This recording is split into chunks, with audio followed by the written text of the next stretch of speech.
aonde o homem não entende o próprio homem, aonde a ganância, a soberba tomou tal proporção que nós não sabemos qual é a saída para nenhuma situação. Se nós olharmos para os sistemas que deveriam nos dar segurança e nos encaminhar, nós percebemos que todos os sistemas faliram.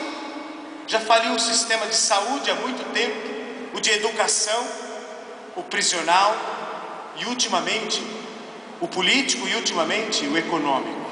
Nenhuma economia do mundo dá segurança mais para o homem. E aí a gente se pergunta, por quê? Será que nós não temos uma resposta ou nós não queremos dar essa resposta? Porque a partir do momento em que eu dou uma resposta a uma situação, eu devo assumir a resposta que eu dou, eu devo me comprometer com ela. Por isso muitas vezes eu fico na retaguarda, sou omisso e não quero me comprometer.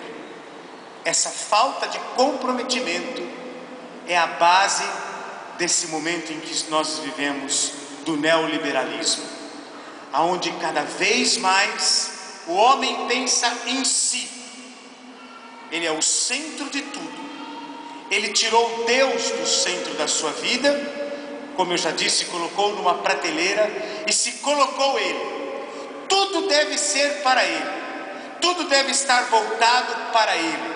Se todas as pessoas que estiverem ao seu redor fazer a sua vontade, ele vive o pleno paraíso aqui na terra.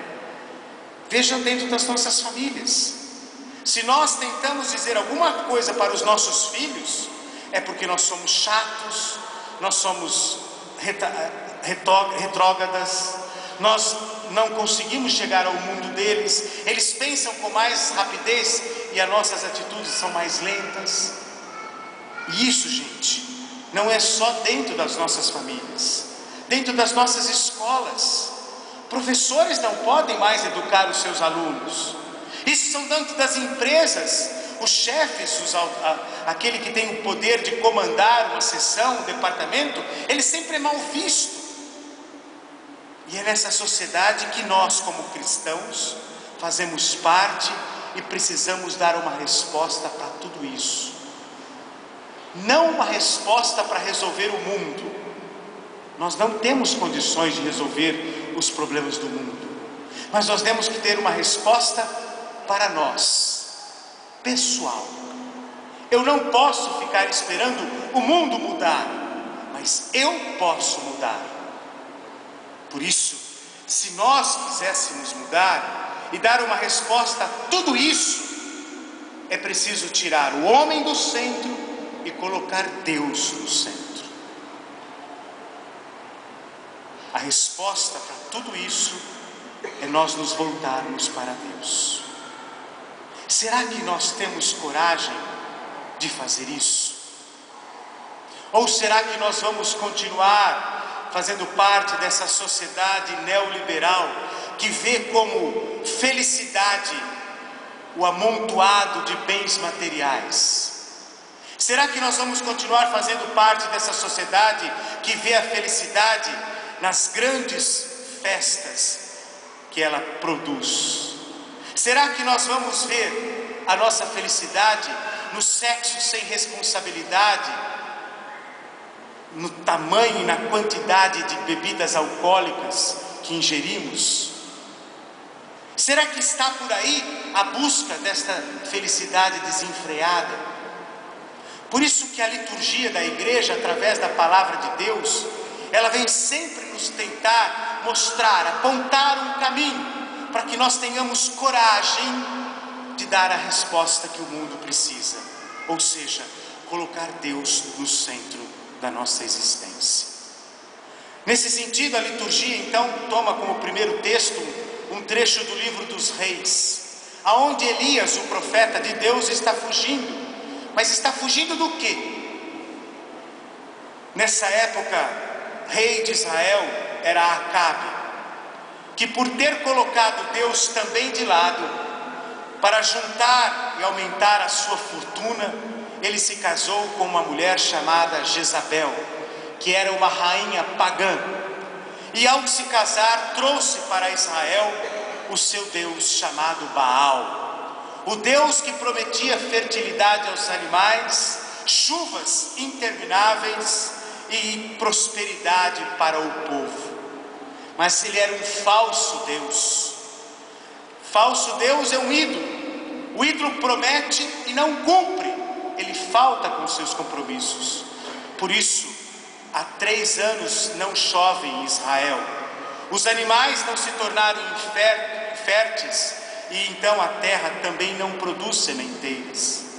O rei entra em desespero e quer saber qual é o motivo de tanta coisa ruim no seu país.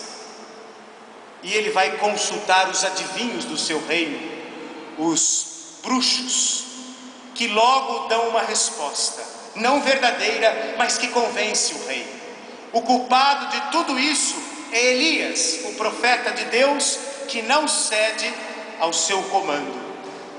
Consequentemente, os homens, os soldados de Acabe, começam a perseguir Elias, que foge de Israel. E como nós vimos na leitura de hoje, chega à cidade de Sarepta. Ali, ele encontra uma viúva que está pegando lenha.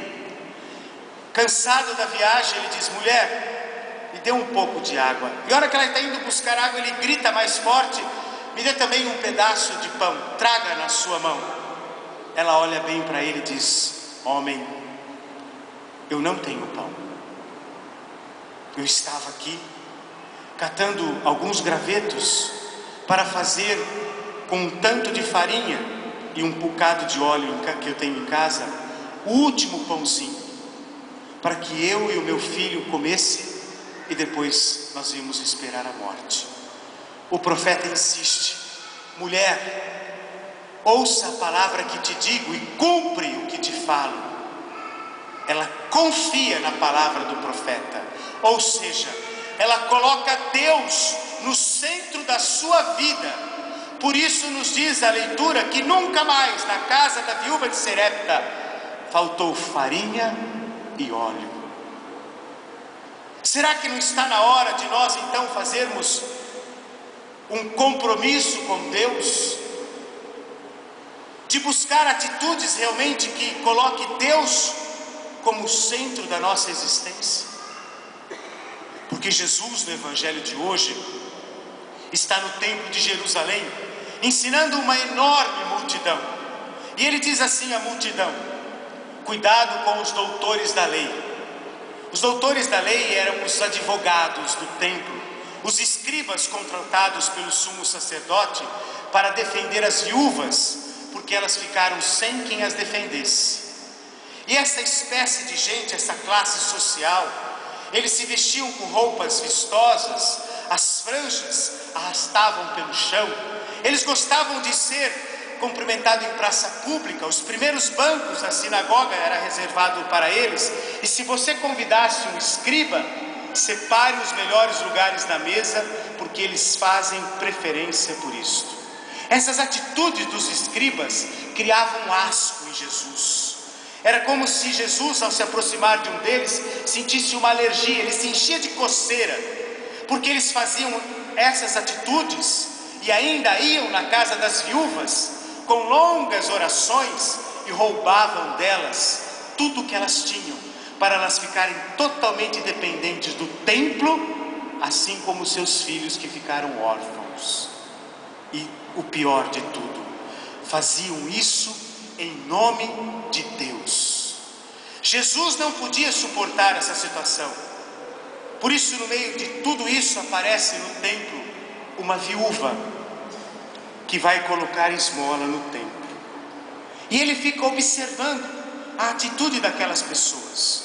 O cofre de Jerusalém, do templo de Jerusalém, é muito grande e muito profundo. Os ricos então traziam enorme quantidade de moedas e iam depositando devagarinho dentro do cofre, para que a moeda caísse no fundo e fizesse aquele tintilhar e criasse aquele eco dentro do templo. As pessoas que estavam ali ficavam pasmadas e diziam consigo: olha como esses homens são bons. a quantidade de dinheiro que eles oferecem a Deus.